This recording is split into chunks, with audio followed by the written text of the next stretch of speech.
Halo semuanya, balik lagi di Brework Podcast bersama gue Gerald Disam. Kali ini gue tertarik sih untuk berbicara, membahas mengenai dunia perbisnisan.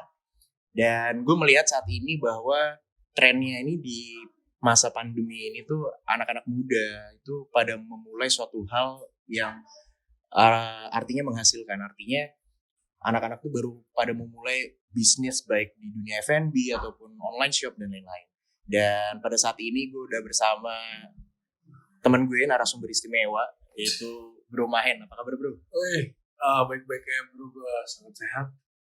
Ya jadi sebelumnya gue kenalin dulu ya, Bro Mahen ini adalah founder dan CEO dari Takobis. Buat kalian yang di Jogja mungkin sudah familiar lah dengan Takobis, yaitu makanan taco asal dari Meksiko ya. Ya, Meksiko ya. sebenarnya initially emang niatnya pengen bikin Indonesian fusionnya Meksiko. Oke, makanya lu sebut itu sebagai the experimental food dari Meksiko yang lu terapkan di Indonesia. Benar, ya ke depan itu ujung-ujungnya kita melakukan rebranding kan ya. Iya. Dan kita nyadar kalau misalnya kita ngelimit cuman dari Mexican based atau Mexican oriented itu bakal sangat sangat menghambat gitu. Jadi kayak kita nge-expand definitionnya, kita pengen menggunakan fusion sebenarnya. Indonesian fusion, tapi fusion itu terlalu common dan menurut gue kayak karena belum ada yang pernah ngelakuin itu, ya kenapa nggak menciptakan genre yang baru, yaitu eksperimental. So kita beneran terang-terangan ngeklaim diri kita eksperimental gitu. Oke. Dan gue nggak tahu berapa banyak yang eksperimental, mungkin ada yang lebih eksperimental, tapi ya kita proudly say we are experimental. Tapi sebelum masuk lebih dalam nih, sebenarnya gue penasaran dari sekian banyak makanan gitu ya di lini F&B, kenapa lu tertarik untuk mencoba suatu hal yang ibaratnya nih makanan tuh masih asing di Jogja gitu, Iya. taco Meksiko gitu. Mungkin sebenarnya itu bisa dijawab dari banyak perspektif sih, kayak kenapa mungkin dari perspektif dulu gue menemukan taco itu seperti apa, atau dari perspektif prospek bisnisnya. Tapi kalau gue sendiri sih mungkin ini ceritanya agak sinting, tapi Gimana tuh bro? sebenarnya beneran ini mau main agak sinting ya, tapi gue mikir kayak kalau misalnya belum pernah ada yang ngelakuin, berarti itu kan beneran nggak ada gitu kan. Iya. Kita nggak tahu konsumen tanggapannya seperti apa. Dan itu kayak apa? Kayak free falling gitu. Iya. Terus gue merasa kayak ada high risk, ada high reward. Betul. Nah, I came with that mindset. Artinya di situ kan yang gue lihat bahwa tantangan mencoba membawa barang baru itu kan even lu dapat customer yang suka atau enggak, tapi keuntungannya ya lu nggak ada pesaing. Iya, Gitu bener banget. Tapi dihadapkan dengan gue nggak tahu nih barang lu tuh bakal laku atau enggak di pasaran gitu. Bener banget, bener high risk, high reward. Blue ocean tapi nggak tahu kalau lu bakal ngambang atau sink. Iya, betul. Nah, dan menurut gue ya mungkin itu cocok aja sih dengan visi gue sama diri gue, karakter gue sebagai individu. Jadi gue merasa itu yang terbaik. Cukup beruntung untuk menemukan produknya, dan ya udah semenjak itu di eksperimen, dan waktu itu sempat jual di Visipol, waktu itu betul. sempat juga given the pleasure untuk menjadi tenant di HIPMI, itu acara HIPMI People's Market yang sayang banget yang tahun ini tahun ini di cancel.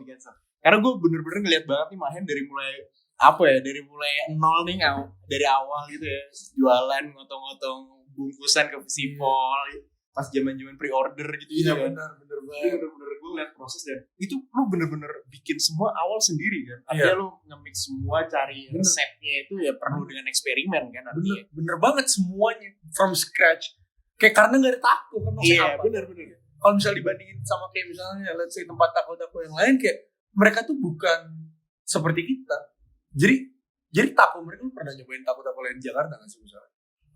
Iya pernah. Malah gue pernah nyobain di Inggris sih. Oh iya. Yang di Jakarta malah belum pernah gue. Bahkan gue baru tahu di Indonesia ada taco itu gara-gara lu. Oh, Kan gue bisa aja. nah makanya itu literally eksperimental banget dari produknya aja. Kan bisa gini. Maksudnya eksperimental, let's say kayak misalnya pada masanya dulu mungkin kayak preksu, mungkin kayak geprek keju, geprek mozzarella, pada masanya itu sesuatu yang inovatif. Tapi pada masanya. Betul. Dan kan of course sekarang banyak yang ngelakuin itu, tapi pada masa itu inovatif. Tapi kan itu cuman geprekan ditambahin keju. Maksudnya penambahan yang baru keju. Literally gue build everything from scratch, you know. Kayak tortilla dulu kita awalnya sempet mau bikin sendiri gitu. Kita sempat proses bikin sendiri. Berarti benar-benar kuncinya ya inovasi gitu loh. Iya benar, menyesuaikan zaman gitu lah ya. Baik, Lu main customnya malah di saus-saus itu kan? Saus-sausnya lu custom dan lain-lain. Iya itu. Ujung-ujungnya produknya lama-lama saus-sausnya. Terus ya kita makanya kalau misalnya di Takobis itu kita punya value dan ini selalu dibicarakan, diomongin, dan itu tuh namanya youthful experimentalism. Oke. Dan itu sebenarnya itu organizational value kita. Okay. It's simply kayak do it bold, do it radical, do it great, you know? Itu motto kita banget. Ini baru pembuka aja lu udah substansi lu banyak banget sih yang dapat nih. Tapi kalau ngomongin bisnis sih ya, biasa anak muda itu kan selalu tertarik dengan yang namanya omset kan. Karena kan ya tujuan lu bisnis itu kan ya lu nyari duit gitu ya. Kalau boleh tahu nih omset lu nih per bulan rata-rata berapa, Bro? Kalau misalnya kita sebenarnya per hari aja ya. Per hari. Range-nya itu sangat luas sih. Oke. Kayak misalnya let's say bulan kemarin itu kita omset sekitar 5 sampai 4. Itu bulan sampai 4. Nah, bulan ini tuh 2 juta kan? Iya, 5 sampai 4 juta. Sehari, men. Iya, everyday. Bulan ini tuh 1,5 sampai 3. Nah, tapi kita pengen launching produk baru. Jadi kayak soalnya kan setiap produk itu memiliki marketnya masing-masing. Dan kalau misalnya kita bisa meningkatkan konsumen consumer interest gitu ada produk-produk baru kita kan itu bakal ada kenaikan juga di sales yang kita proyeksikan. Malah sebenarnya yang menarik adalah sebelumnya tuh sempat kita 6 sampai 8 juta. Sebelum pandemi ini ya? Pas pandemi malah. Pas pandemi nih. Gue tunjukin lu foto. Ini sehari gitu. Wah gila sih. Gross sales omset. Iya, tapi tetap aja, Pak. Iya. Omset sehari 8 tuh udah. Dan produk kita baru 2. Iya benar. Dan tempat kita baru kayak gini lu lihat sendiri. Iya, benar. Maksudnya orang untuk dine in masih agak untuk berpikir ulang lah. Iya lah, definitely. Tapi gara-gara lu makanannya unik nih, orang ngejar gitu loh. Kalau biasanya rata-rata harian nih penjualan di angka berapa pieces? Maksudnya sehari. Kalau misalnya untuk pieces gue nggak nge-keep track sih, karena gue udah punya manajer operasional. Gue cuma nge-keep track sama finances kita. Jadi kayak kalau piece kita lebih ke berapa orderan. Oke. Kalau misalnya berapa orderan mungkin bisa dibilang sekitar roughly ya. Iya. Roughly itu sekitar 100 sampai sekarang ya 100 sampai 150 pieces something like that. Dengan range harga penjualan lu kira-kira berapa? Rata-rata berapa? Iya, range 21.000 sampai ya 21.000 kalau misal di GoFood sama GrabFood itu naik 20% kan ya. Gak enaknya gitu ya kalau di Grab ya naik dan itu dari harga akhir kan bukan harga awal. Bener banget. Nah tapi ya balik lagi kayak GoFood sama GrabFood itu memberikan kita kesempatan untuk mendapatkan market share yang mungkin bakal susah didapatkan sih. Apalagi kayak kita dengan dine-in kita yang masih kurang banget kayak gini, tapi itu bisa dibantu, bukan cuma dibantu, untuk sekarang difasilitasi. Karena dulu awalnya sebenarnya lu belum ada dine-in ya kan, tapi udah jalan Gojeknya kan. Iya kan, awal itu baru lu ngontrak tempat ini. Nah makanya kayak bulan ini kita mulai dine-in lagi, membuka dine-in. Kita ini makanya ini masih kosong kayak gini kan, ini pengen ditambahin renovasi lagi. Ini kalau misalnya untuk yang dengerin, ini sekarang di fase dimana kita itu baru mulai mau buka dine-in lagi. So you better tune in, you know. Come get your taco di Taco Besar. Ketemu with the team, with the people here. Tapi ini sih, lu mengalami adanya ini gak sih? Kayak lu ngedapetin suatu tantangan mengenalin makan taco ini ke orang-orang di Jogja. Karena kan banyak orang juga belum familiar kan. Dan kan beda ya. Kalau misalkan lu jualan produk sepatu, baju, dengan lu melihat, mempromosikan di gambar aja lu bisa tahu kan. Tapi kan kalau makanan tuh lu harus ngerasain kan. Nah itu lu sempet ada gak sih orang-orang yang bingung, taco apaan sih? Apaan sih? Ada. Dulu rata-rata orang banyak bingung kayak gitu. Tapi itu tuh sangat dibantu. Kita tuh sampai sekarang kita pernah sih kita nyewa jasanya Foodgram sekali, tapi untuk foto doang. Dan itu kayak that's only once. Tapi lebih dari itu kita nggak pernah sebenarnya nge-promote produk kita. Lebih ke kreatif marketing dari internal. Kreatif marketing dari internal kita. Karena kalau ini teman-teman semua yang dengerin ngelihat ya, lu boleh ngasih Instagramnya apa? Takobis. Takobis. Nah, lu bisa lihat tuh di Instagramnya tuh, gue jujur bener-bener kayak appreciate banget dengan marketingnya dia gitu loh. Kayak iklan-iklannya dia, video-videonya Takobis itu kan kayak out of the box, man. kalau bisa dibilang produk kita radikal, sebenarnya itu ya youthful experimentalism itu tuh value-nya kita masukin ke cara kita ngepasarin produknya juga gitu. Dan ya menurut gue itu bisa jadi apa ya, character of its own, a branding of its own yang menurut gue kuat sih. Asli kayak pas yang lu main samurai, golok gitu kan, tapi bisa lu hubungin dengan nyuruh orang untuk makan produk lu gitu. Itu menurut gue kayak apaan sih? Tapi pas gue liat endingnya, oh anjir, gue baru ngerti ada budaya misalkan kayak lu bawa saus dari Jepang ya, udah ada. Oh berarti ini ya udah, ini cita rasa Jepang, gitu kan. Makanya gue ngeliatnya, wah ini asli sih. Kalau lu ngeliat Instagramnya itu kocak-kocak banget sih, kayak lu kreatif marketing lu jago banget. Itu lu handle sendiri atau lu pakai outsource orang untuk kreatif marketing? Sebenarnya untuk awal-awalnya semuanya itu tuh menurut gue ini kalau misalnya kita ngomong share general udah bukan dari gue lagi, tapi menurut gue sebagai entrepreneur lu tuh awal-awalnya harus dibebani untuk kerjain semuanya sendiri.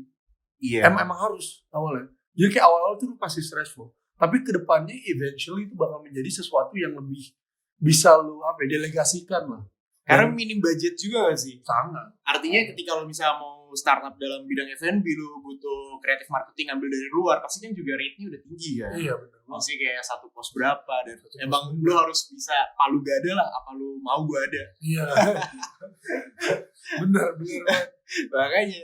Terus kalau sekarang ini kan lagi zaman pandemi gini nih, ada ini gak sih ngaruh penurunan omset? Artinya kayak kalau sebelum pandemi ini, wah gue bisa nyicil motor, mobil, tapi giliran pandemi gini agak kurang nih gitu ya.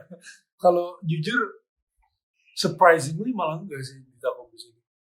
Karena Gojeknya kenceng juga ya. Kita memiliki channel yang lain untuk mendistribusi makanan kita lewat GoFood GrabFood, dan ya yang pasti kita memastikan kalau sanitation, kalau misal kebersihan karyawan kita tuh, ini mungkin ada beberapa orang yang nganggepin ini agak unethical, tapi kayak gue tuh sampai ada policy di mana karyawan gue nggak gue bolehin nongkrong sama orang lain, dan juga tim manajemen kita, dan juga diri gue sendiri sebenarnya. Kayak itu pas awal-awal pas pandemi, sebelum Jogja itu aman ya. Sekarang ini udah lebih aman, mungkin sekarang lebih santai, bukan mungkin sih, emang beneran kita bilang lebih santai, dan semenjak itu juga lancar. Mungkin selebih dari itu produk atau strategi marketing, gue juga harus nyampein sih betapa pentingnya lu memiliki tim yang benar. Kayak orang-orang yang benar tuh. Sama jujur, karena kalau misalnya kita ngomongin gimana ya, kayak market itu terdampak oleh apa, kenaikan kemajuan ekonomi, ya itu banyak banget variabel. Betul. Dan the only thing yang bisa memungkinkan kalau lu tuh bakal survive the downfall atau enggak, yaitu who you are and who you are with the people around you. Because there's something about ini pragmatisnya, kayak ada orang yang bisa, ada orang yang enggak. Ideally lu bersama sama orang-orang yang bisa dan orang-orang yang satu visi sama lu. Dari Takobis itu juga yang gue temuin sih. Dan jujur dari semua ini yang gue lakukan, yang paling susah itu menemukan tim dan menciptakan budaya yang sangat sehat. Karena gue percaya bahwa bisnis F&B itu sebenarnya nggak pernah akan mati, karena even diserang pandemi pun, even negara lagi perang pun, orang butuh makan gitu loh. Karena ini kebutuhan primer, bukan tersier. Dan gue melihat ketika lu sudah punya pelanggan yang loyal, yang kangen akan cita rasa dari tahu lu, dia akan tetap order. Jadi surprisingly, ini kita udah lagi nggak pakai IG ads, sudah kemarin sempat sih pakai IG ads, tapi dulu kan marketing konten kita lebih banyak. Berarti kan artinya banyak pemasaran. Betul. Sekarang ini pemasaran kita mungkin cuma 30% dari sebelumnya, tapi literally 2 juta sampai 3 juta itu tuh loyal customer. Karena emang kalau di awal emang biaya promosi itu gede banget ya? Iya, asli. Bisa dibilang iya. 50% lebih? 50% dari? 50% misalkan dari katakanlah lu dapat omset nih. Nah, itu yang lu spend untuk biaya promosi itu 30%. Kalau lebih enggak ya. Tapi masih cuman kerasa lah ya. Kerasa ya. Itu tuh financial decision antara ini atau itu, dan kita milih itu. Itu ya market awalnya menurut gue itu necessary. Tapi juga maksud gue, even kalau lu mengeluarkan biaya yang besar, belum tentu itu menghasilkan sukses. Betul. Karena ya namanya marketing ya, online lagi kan. Berarti lu harus punya ideal, lu punya target apa, dan lu punya metode yang unik, dan lu harus punya eksekusinya gitu. Betul. sepakat sih itu. Iya, itu kapitalnya juga. Terus terakhir tuh gue ngeliat di snapgram lu gitu-gitu tuh lu kemarin lagi ngurusin ini ya, pembentukan akte PT itu kan. Nah, itu tuh berarti sekarang nih udah holding company lu udah ada gitu. Artinya secara legalitas tuh lu secara udah legal, iya, secara legalitas kita udah memiliki PT sih. Dan kenapa? Emang pengen lu buat bener-bener besar atau sebenarnya ini sebenarnya awalnya tuh ide iseng-iseng terus tiba-tiba lu melihat peluang, sekalian lah gue bikin PT biar awalnya itu emang ide iseng-iseng, tapi ngerti gak sih, awalnya tuh masalah nekat doang. Iya. Tapi banyak orang yang nekat dan gak menemukan sesuatu yang sustainable. Betul. Tapi mereka juga lucky karena mereka pernah nyobain rasanya nekat. Karena nekat, pas lu muda lu harus nekat coy. Lu ngapain lagi? Tapi tentunya dengan planning lah. Iya, of course. Karena kan banyak banget orang mikir gini, Pak. Gue pengen bisnis, tapi gue gak punya modal. Iya. Giliran dikasih modal, bingung mau bisnis apa. Gitu. Karena gue percaya bisnis itu ya planning, eksekusi, sama satu yang perlu mental tadi. Iya, mental tuh ya mental takut. Gimana cara lu meminimize manajemen resiko untuk lu bangkrut, setidaknya gimana. Kalau masalah untung ya gak usah ditanya lah, semua bisnis pasti pengen untung kan. Tapi gimana kalau misalkan bisnis itu gak laku, ya kalau bisa ya jangan sampai bangkrut banget atau kayak inovasi lah. Bener banget, gue sepakat banget sih. Soalnya menurut gue masalah dari mungkin apa ya, kayak orang-orang yang masih muda gitu, orang-orang yang masih memiliki idealisme yang sangat kenceng di bisnis. Apalagi sekarang ya, mungkin gara-gara berkaitan juga sama demografi dividen, terus banyak mungkin akun-akun Instagram yang ngepromosiin entrepreneurship sama bisnis. Orang-orang tuh kayak lebih hype sama bisnis. Ngerti gak sih? Ngerti. Mereka lebih hype dengan ide bisnis daripada beneran menciptakan ide dan ngeksekusi idenya. Karena hype start bisnis sama beneran ngerjain bisnis itu beda banget rasanya. Karena kalau misalnya lu tahu rasanya ngelakuin working in a business, merintis, itu sakit ya, ngerti gak sih? Lu bakal ada anxiety, lu bakal ada tidur gak nyenyak, nyaman. Tapi bukan berarti semuanya pahit. Malah ada pleasure yang lebih banyak karena di situ gue belajar cara disiplin. Di situ gue memiliki tujuan yang lebih jelas gitu. Benar-benar. Dan kayak ya menurut gue itu a better place daripada gue bingung-bingung doang. Apalagi kan kita masih muda, banyak yang kita bingung. Tapi kayak why don't you take a step, you know? Because I think Abraham Lincoln said this, like a journey of 1,000 miles begin with a single step. You know? A journey of 1,000 miles begins with a single step. You have to take that first step. Gitu. Ya, berani ngambil resiko lah. Iya, berani gitu. Dan juga yang gue lihat tren-trennya sekarang nih, orang kayak modelnya latah gitu loh. Bikin kopi, ngikut, bikin kopi. Trendy. Ya, dan artinya, gue percaya gini sih, kalau lu cuma mau membangun suatu bisnis itu gampang, tapi yang susah itu mempertahankan. Sustainnya itu, asli. Kalau gampang mah, ya udah lu tinggal bikin brand, cetak cup, misalnya kopi ya, bikin. Tapi gimana cara lu memaintain loyal customer, mengexpand market lu, nggak cuma itu doang yang ngebeli produk lu, itulah tantangannya di situ kan. Harapan lu ke depan nih untuk aku bisa, Pak? Harapan target deket ini, lu mau bikin franchise atau lu mau deket ini kita beneran nyelesain semua persiapan kita untuk buka cabang. Karena investor kita udah siap dan gue merasa disetanin dari daerah Jogja juga. Di Jogja dan area sekitar. Ya, Jakarta lu masih belum. Padahal kan lu asli Jakarta. Benar. Ngontrolnya ya? Takut ribet ya? Kita tuh ngurusin, soalnya kan juga sistem dari Takobis itu kan kita full franchise. Jadi kalau misalnya lu sekalian promosi nih, barangkali ada yang tertarik mau franchise. Benar ya, ini I think it's good. Nanti langsung DM ke Instagramnya Takobis atau kirim email. Bisa sih. Kelihatannya kita juga masih ada sisa satu slot. Satu slot. Pasaran range harga franchise lu dah berapa? Itu harus di DM dulu bro. Karena emang bener-bener ini full franchise ya. Ini full franchise. Lu yang renov, lu yang nyiapin sistemnya, kontrak lu dari kita, orang-orang dari kita, training dari kita, produk dari kita, bahan baku dari kita. Yang pasti itu investor itu ntar bakal bisa dapat transparansi pendapatan per harinya berapa dan pembagian labanya seperti apa. Karena emang sistemnya online ya. Tadi aja gue ditunjukin sama Mahen tuh pendapatan omset hari ini tuh langsung dari HP gitu. Iya. Jadi bukan nyatet lagi. Kita udah pakai POS. Iya, dalam artinya juga biar lu memberikan rasa nyaman, kepercayaan terhadap investor juga. Benar. Sekarang kan banyak investasi bodong. Benar, sepakat banget. Lu taruh tiba-tiba jaminan setahun atau gimana hilang. Nah itu yang sebenarnya jujur untuk gue tuh kayak itu yang gimana, kayak gue punya rasa sangat negatif sih terhadap investasi bodoh. Soalnya itu ngebikin orang-orang yang jujur dan mau berusaha namanya jadi khawatirkan. Iya. Ngerti gak sih lu kalau bisnis mulu lu ya lu cari kerjaan kan bisa gara-gara orang skeptis. Betul. Mulai bisnis karena investnya biasanya dibohongin penipuan. Gila. Setiap gue denger tentang penipuan di Indonesia gue tuh cringe aja. Iya. Berarti kalau setiap ada penipuan juga orang-orang yang tertipu atau orang-orang yang dengar tentang penipuan ini jadi takut untuk invest. Betul. Ke even orang-orang yang bener. Iya. Sama pertanyaan maksud gue kayak entrepreneur yang bener tuh banyak. Entrepreneur yang punya karakter, yang punya moral, yang punya intelek, yang punya skill itu banyak. Tapi ya banyak dari mereka juga yang nggak seperti itu. Dan itu kan susah dibedain. Ngerti gak sih? Ngerti. Nah itu yang sebenarnya dikhawatirkan menurut gue, kayak ya aturan di negara kita nih kayak di Jepang gitu. Kalau di Jepang itu you say something, it's done. Ngerti gak sih? You consider it done gitu. Terus juga kalau misal di business community-nya di China, you can build a building, lu bisa ngebangun building, dan itu semuanya itu tempo gitu. Lu minjem semuanya kayak dari jasa konstruksinya, dari peralatan konstruksinya, dari materinya, sampai itu kelar, ntar baru payback, lu bayar semua. Berarti ya akuntabilitasnya ada lah sih ya, itu transparansi dan akuntabilitas. Dan iya menurut gue itu ada masalah. Ini maksud gue kayak bukan yang gue gimana ya, tapi ini observasi gue, spekulasi gue yang terjadi di sini gitu. Di negara kita menurut gue kayak kita harus naikin citra pengusaha kita sih bro. Iya sih.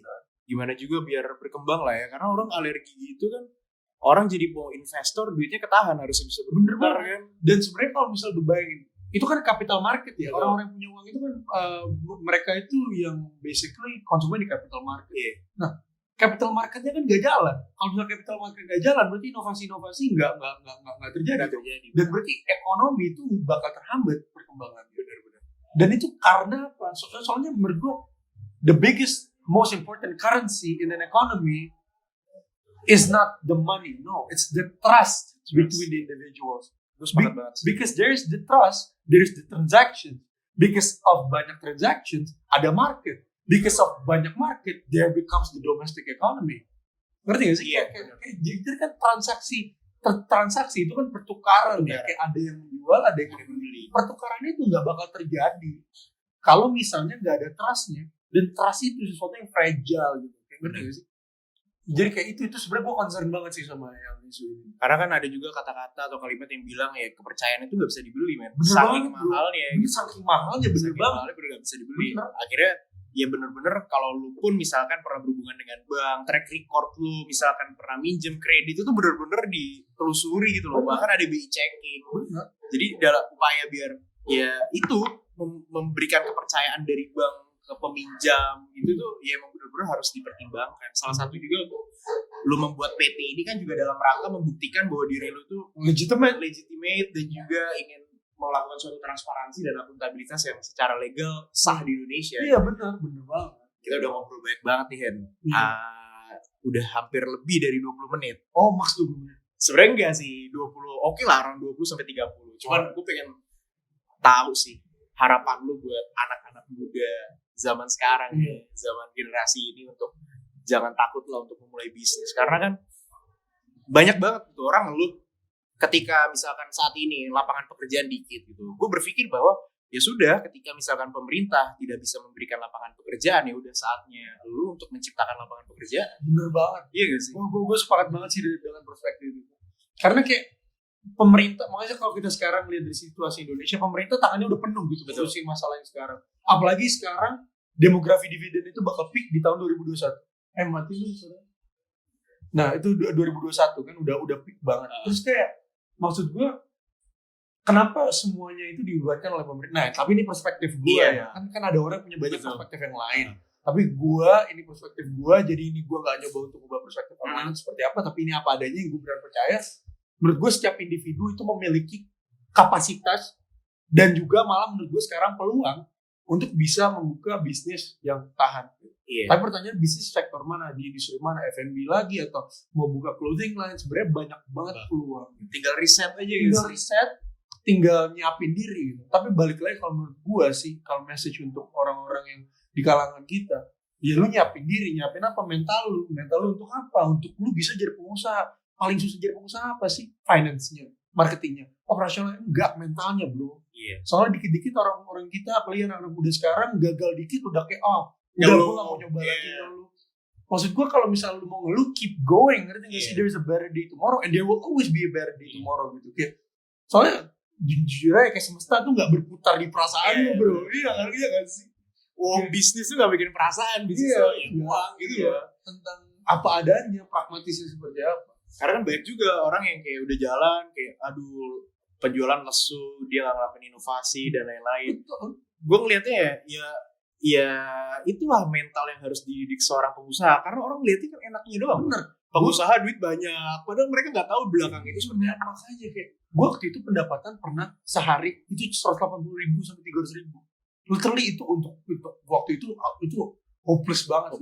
Dan itu kayak nggak cuma sehari 2 hari, itu kayak hampir 2 minggu kita kayak gitu. Nah itu juga pernah terjadi. Dan we kept going gitu.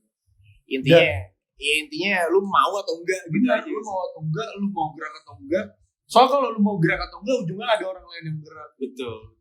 Kayak kamu balik lagi sih, gue ingin ngomong mungkin kayak lu mungkin merasa, mungkin ini untuk pendengar ya, mereka mungkin merasa kalau misalnya diri mereka itu kurang atau nggak bisa atau apalah, ngerti gak sih kayak iya, merasa dalam keterbatasan, penuh dengan keterbatasan. Dan menurut gue kayak of course lu merasa kayak gitu, soalnya kerjanya lu di sosial media, is full of people of high achievers. Yeah. Tapi dimana kita masih muda, umur kita masih segini, achievement kita belum banyak, ya apa yang bisa diharapkan? Benar. Yang kita punya itu bukan kapasitas sejujurnya. Yang kita punya itu sekarang potensi untuk memiliki kapasitas. Betul. Kita harus percaya sama potensi kita harus bisa mengembangi potensi kita.